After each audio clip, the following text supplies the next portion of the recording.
Kẹ́misọ́lá pọ́ọ̀dún kan sí lónìí ẹ̀ báńkì Kẹ́misọ́lá. Mo lójúmọ́ ire ló mọ́ mi lónìí o.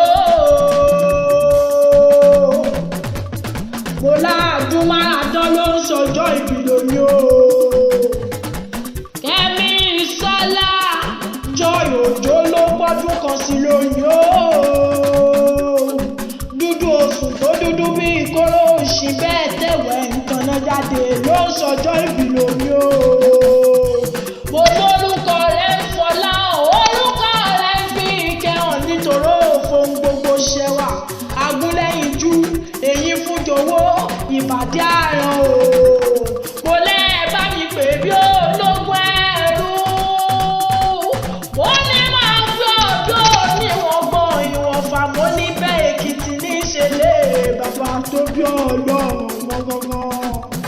Mo ní bẹ́ẹ̀ Mrs. Fèyíṣọlá godmother rẹ̀ gangan ló gbé mi débí. Ó ní Janke Voices wá bá mi kì í. Ó ní wá bá mi kì í.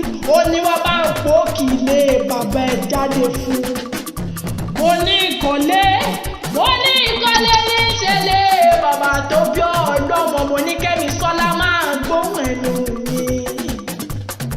Mo ní rere lójú owó rí rere ló wọ́n rí lágbọ́ ọlọ́mọ ọba.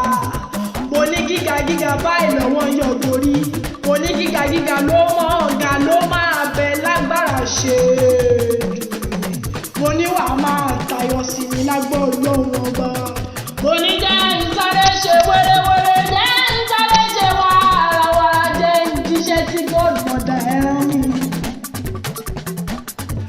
Ọmọ ẹlẹ́kọ̀ọ́ lé ọ̀ bàbá ya sọ ẹ̀kọ́ lé òun má sọ sí kan ń tàwà bó ṣe. Ṣe pé kò òun má sọ ṣe sí dálẹ̀ ẹ̀jẹ̀ ni. Ọmọ ẹlẹ́kọ̀ọ́ lé ọmọ olókè méjì takọtabo lórí ara wọn. Mo ní bẹ́ẹ̀ ṣe bẹ́yìn lọ máa ṣẹ́wìrì lẹ́ẹ̀mẹ́tọ́ mo níyọ̀ lọ́jọ́ bí akọ ọmọ olódòdó rẹ̀rẹ̀rẹ̀ lẹ́yìn ọgbà ọmọ ọlọ́sẹ̀ kárẹ́ oníjíjẹ ọmọ ọlọ́sẹ̀ káfẹ́ǹtì. Mo ní ṣe bẹ́yìn lọ máa la gbogbo jẹun lé bàbá tó bí ọlọ́mọ Kẹ́misọ́lá máa gbóhùn ẹnu mi. Adára lóye bí òyìnbó a ní ìpẹ́lẹ́ bí ẹni ẹgbẹ́dùn mọ̀mọ́lé bàbá tó bí ọlọ́mọ gangan. Adára lóye bí ẹṣin ọmọ ìlú lẹ̀kẹ̀ ìforí àjẹwọ̀lú ló ń pèlè bàbá tó bí ọlọ́mọ gangan. Mo lọ́mọ wá ọmọ ẹ̀kú ọmọ onídọ̀fin ọ̀rọ̀ ọmọ ọjà bóyèdè lé bàbá tó bí ọlọ́mọ ọmọ alágbogbo jẹun ọmọ ọlọ́jà ìbádìjà ti ń kàn mí lóminú lé bàbá tó bí ọlọ́mọ gangan. Òkòkò méjì wọ̀lú. Mo ní bẹ́ẹ̀ ọmọ mi àtàn ọmọ onígbọ́mọdé ọmọ asọ̀rọ̀ mọ́kùnrin lọ lé bàbá tó bí ọlọ́mọ gangan. Ẹlẹ́kùnlé àdéhùnlé. Olúwakẹ́mi máa ń gbọ́ o.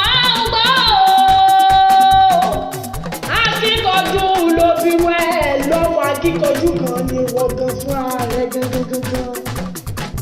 Ọmọ dára ó dé jọ ọmọ dára ó dà sọ ọmọ Olúwakẹ́mi dára ó kọjá pàǹtí ẹ̀yìn.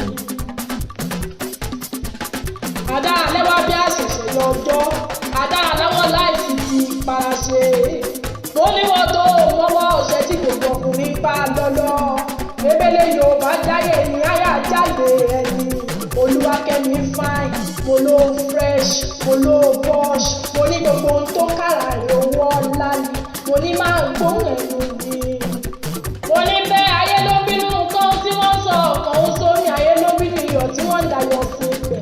Mo láyọ̀ wá ní bínú rẹ̀ tẹ̀bítẹ̀bí tilétilé lágbọ́ ọlọ́mọ ọba. Bó o ṣe gbọ́dún kan sí lóní mo ní bẹ́ẹ̀ ìrere lójú owó rí. Ìrere wàá máa rí lọ́jọ́ ayé rẹ̀ lágbára ṣe. Ó ní godmother rẹ̀ ló gbé mi wá. Ó ní Janke Voices wá bá mi kí Kẹ́misọ́lá tó sọjọ́ ìbílò mi o. Mo ní bẹ́ẹ̀ from Janke Voices to wish happy birthday o. Long life.